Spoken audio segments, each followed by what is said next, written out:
What's up guys? Welcome to AnimeKouhai, an extension of Anime Senpai PH channel. All pieces of information are derived from the light novel. In today's video, we will end Volume 7 of the light novel, entitled Gods and Demon Lords. This video is the epilogue of Volume 7 in our Tensura spoiler video series. If you haven't watched the previous episodes, feel free to check out the links in the description below. Now, let's get to the video. Deep inside the inner cloister, Gren, the Sunday priest of the 7 days clergy, was waiting for his comrades to return from their mission. There had been some complications with the elimination of HINATA, leading to an emergency request from Arze. Failure wasn't an option here, so Dina and VENA went out to join them. In Gren's mind, that woman had too keen a mind for her own good. They needed HINATA out of the picture before she obstructed their plans any further. They must use that demon lord, that god Luminous, if they wish to become the true rulers. Gren had served Luminous for several hundred years with that secret ambition in his mind. Gren weeded out anyone too talented for his liking. The fellow clergy under him did their jobs well, portraying him as a loyal servant to the faith, and it was easy to make them move on his behalf. Luminous liked Gren, and if he could appeal to people's sense of jealousy about that, they did whatever Gren wanted them to do, just as he knew they would this time. Arze was on his way to assassinate HINATA. He disguised himself as the Paladin Garde after the original one had been dealt with on the sly. Everything was in place. The disguise was the product of Dina's own sorcery, and nobody could see through it. The Dragon Buster Arze gifted HINATA was equipped with a device that caused it to self-destruct anytime he wanted. If it broke right when the Demon Lord Rimuru attacked her, that would be enough to ensure her defeat. But HINATA didn't use it, and even worse, she started with a leg up in the fight. Gren heard that, so he decided that a change of plans was in order. If Rimuru killed HINATA, then great. If he didn't, Arze could seal the deal instead. Then the clergy could move to kill any eyewitnesses and assuage Rimuru, earning his trust and ensuring that things would go in the right direction. But the problems just kept piling up. The demon in the farmers province of Megam proved much stronger and craftier than predicted, throwing that strength around. That forceful, almost unfair strength had planted doubts in the minds of the journalists that Gren went through the trouble of assembling for the event. A frantic report from the Saturday priest, ZAUS, who was observing the fray, convinced Gren to send out the Wednesday priest, Melis, and the Thursday priest, THALUN. The witnesses all needed to be killed, and the entire crime had to be pinned on the demon, framing it as divine punishment for the demon's unspeakably cruel actions would be enough to paint the 7 days as the just side of this conflict. Just put it all on the demon, not on the Demon Lord Rimuru, and all was well. If negotiations proved difficult, that's where the god Luminous would come in. Rimuru was keen on establishing a foothold in the Western nations. If he was declared a divine enemy, he'd be effectively shut off from that. The clergy had more than enough bargaining chips to work with. Gren had the situation read perfectly. There was no doubting the success of his plan. If there was any loose end to it, it lay in the insane amount of power of that demon Diablo. But THALUN was second only to Gren himself in force, and with him on the scene, Sunday was positive that victory was theirs. But none of them had come back yet. Gren asked himself what they could be doing, the question appearing on his lips. Nobody was around to answer, except someone was. Whatever's the matter, you look very peeved about something. Gren was surprised that someone had entered the room without permission.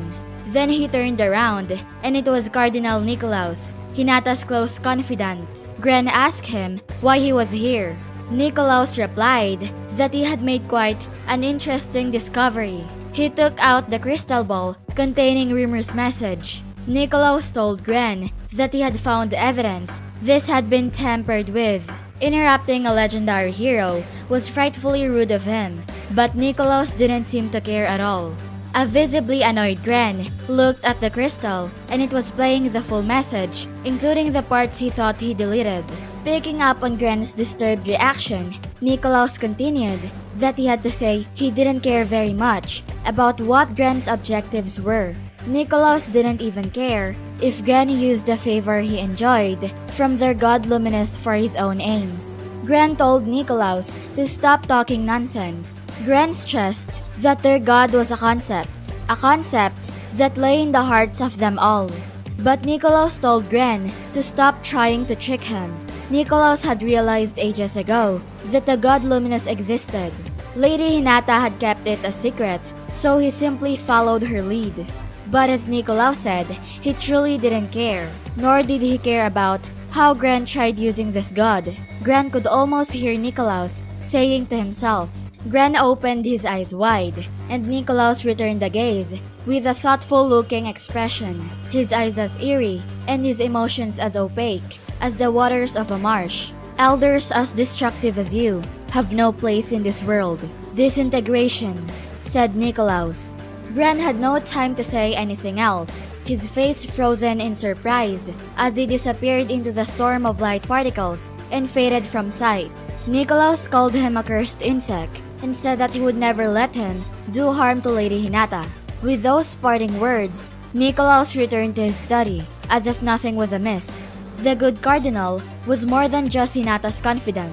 He was also her biggest fan in the world.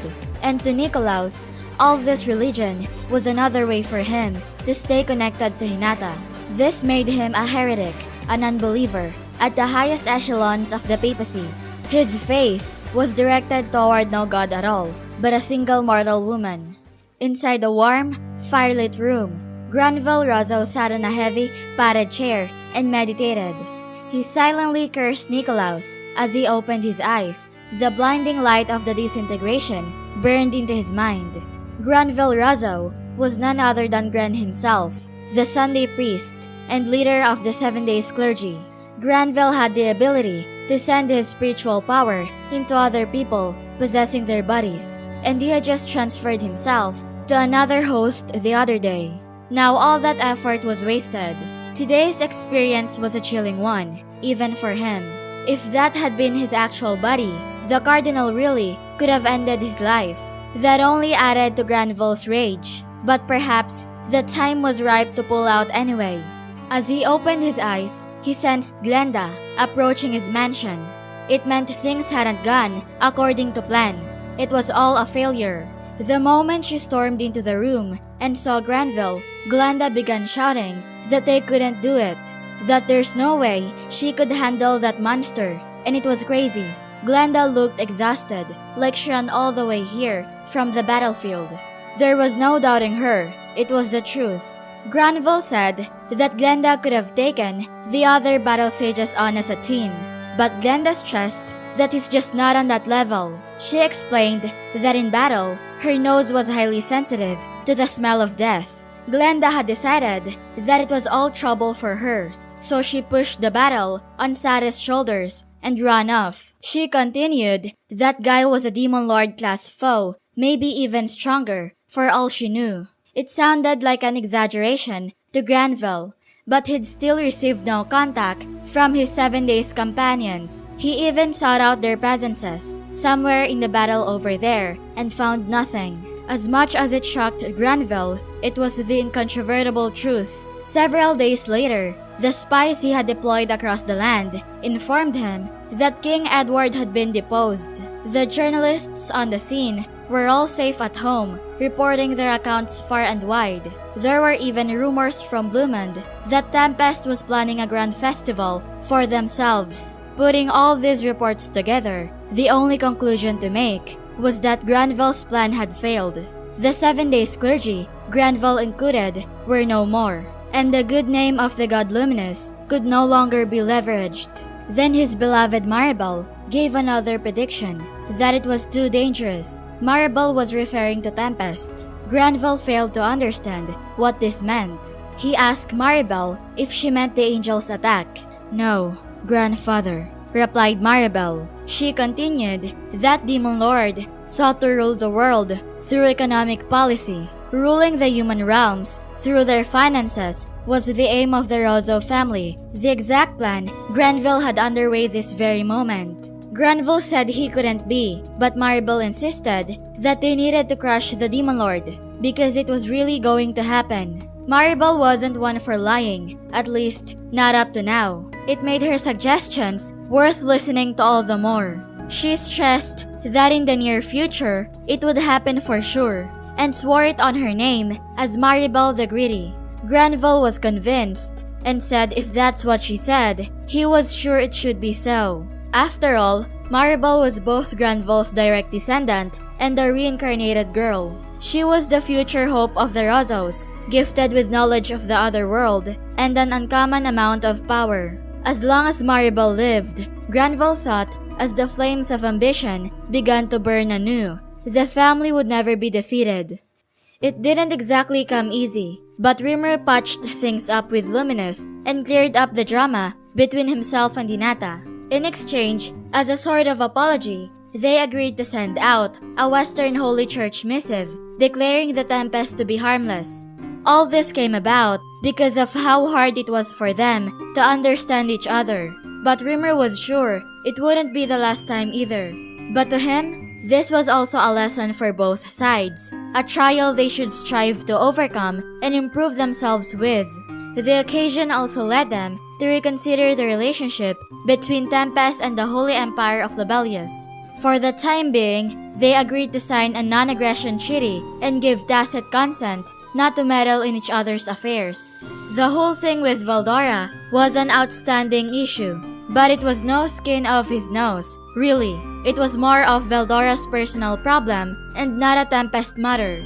Luminous was clearly reluctant to leave it at that, but Rimuru promised her that he wouldn't intervene in anything involving the guy, and Luminous grudgingly agreed to that. Besides, Rimuru had the ultimate skill Veldora, Lord of the Storm, on him, and as long as he did, Veldora was de facto immortal. Even if something popped up, Rimuru didn't expect any problems. It was almost selling off his best friend, but Rimuru served Veldora up as a sacrificial pawn to quell Luminous's rage. Rimuru thought he heard Veldora shouting and complaining why Rimuru was abandoning him, but Rimuru was sure that he was just imagining things. It was kind of his fault, besides, and Rimuru couldn't babysit him through every little thing. Maybe it was kind of sad, but it's all part of growing up. Thus, with a small sacrifice on his part, they had regained their peace. Rimuru had no idea how this had worked out so fast, but Yom was even ascending to the throne. That whole bit was going along great, and all that remained was to wait for the big coronation day. It was a pleasure to Rimuru to see every one of these problems fall all at once like dominoes, and from that day forward, they were formally accepted by the Western nations. That's it for this video, guys. If you haven't subscribed yet, please subscribe and click the bell notification icon so you will never miss the upcoming continuation of Tensura's spoiler video series. Thank you for always watching my videos and supporting my channel. Shout out to the top 10 commenters on my previous video. Shout out to Scratch Good 3, Amaral Tempest, Mew Nongklao, Abdul Fatawu, Hashira of Shish, Commander Neo, Rival Sakilin, Sarang Patankar, Jasraj Jen, Rishabh Gupta 045, Ryan Fowler, Farzana Hulk, Kevstan Johnson, Jezreel Duque, and last but not the least, shout out to Yusef BTR. I'll see you guys in the next video.